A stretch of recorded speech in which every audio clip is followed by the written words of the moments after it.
Bonjour et bienvenue. Aujourd'hui, on plonge dans un livre qui a fait énormément de bruit. 12 règles pour une vie de Jordan Peterson. Mais attention, ce n'est pas juste un livre de développement personnel.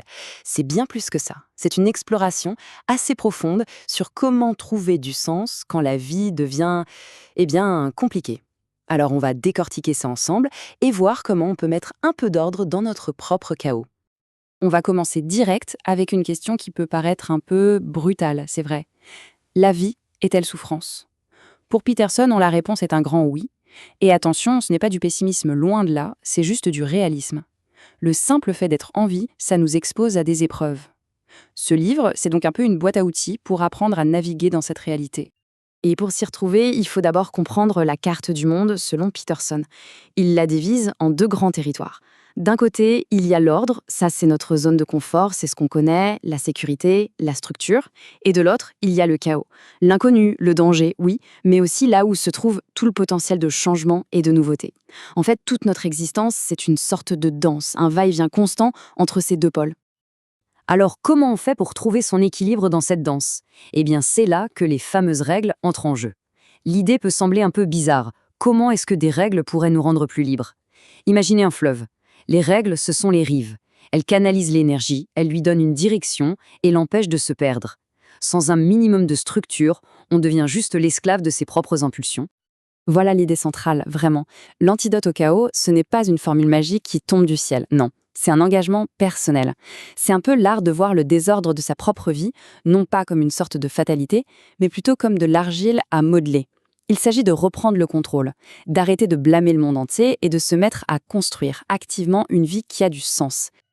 Allez, on attaque la première règle, et c'est sans doute la plus connue. Et pour nous l'expliquer, Peterson nous emmène dans un endroit assez surprenant, le fond de l'océan, à la rencontre des homards.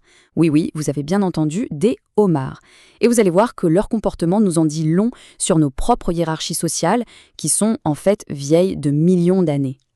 Imaginez un peu la scène. Deux homards veulent le même abri. D'abord, c'est le face-à-face. Chacun montre ses pinces, on se jauge quoi. C'est de l'intimidation. Si personne ne recule, eh bien, on passe à l'étape suivante. Le combat s'engage. Et à la fin, il y a un vainqueur et un vaincu. C'est inévitable. Et ce petit rituel, qui peut sembler anodin, vient de mettre en place une hiérarchie. Et c'est là que ça devient complètement fascinant. Parce que tout, en fait, se joue au niveau de la chimie du cerveau.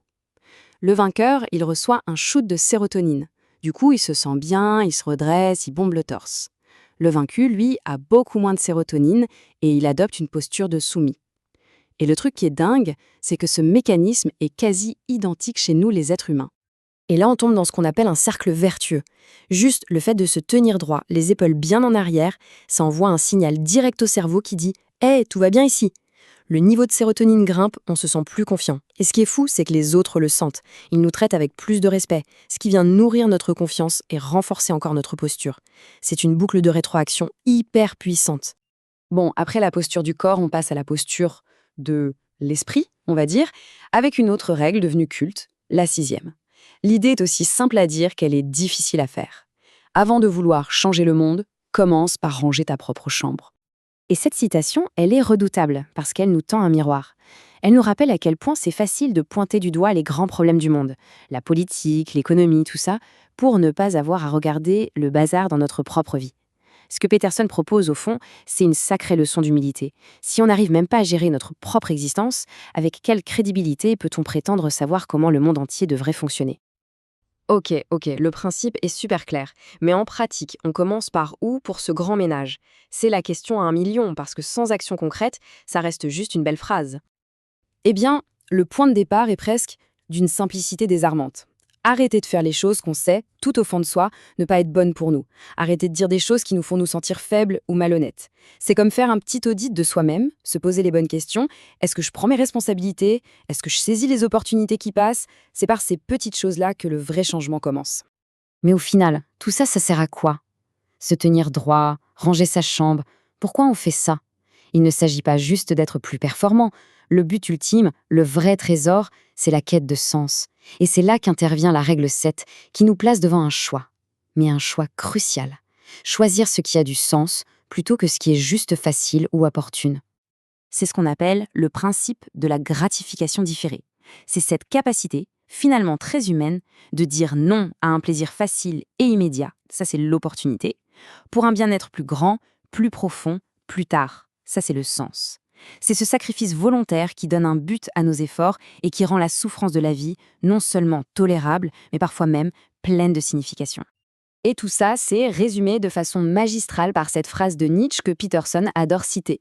Si on a un pourquoi, si on sait pourquoi on endure les choses, si on a un but qui nous dépasse, alors les difficultés, le comment, on peut y faire face. Le sens, c'est vraiment le bouclier ultime contre le désespoir face au chaos de la vie. Et on termine sur cette question qui, en fait, résume toute la philosophie du livre. Parce que ces 12 règles, ce n'est pas un manuel à suivre à la lettre. C'est plutôt une invitation à se forger ses propres principes, à trouver ce qui, pour soi-même, permet de transformer son chaos personnel en quelque chose qui a du sens. Du coup, la question finale, c'est à chacun de se la poser. Quel est l'antidote à son propre chaos ?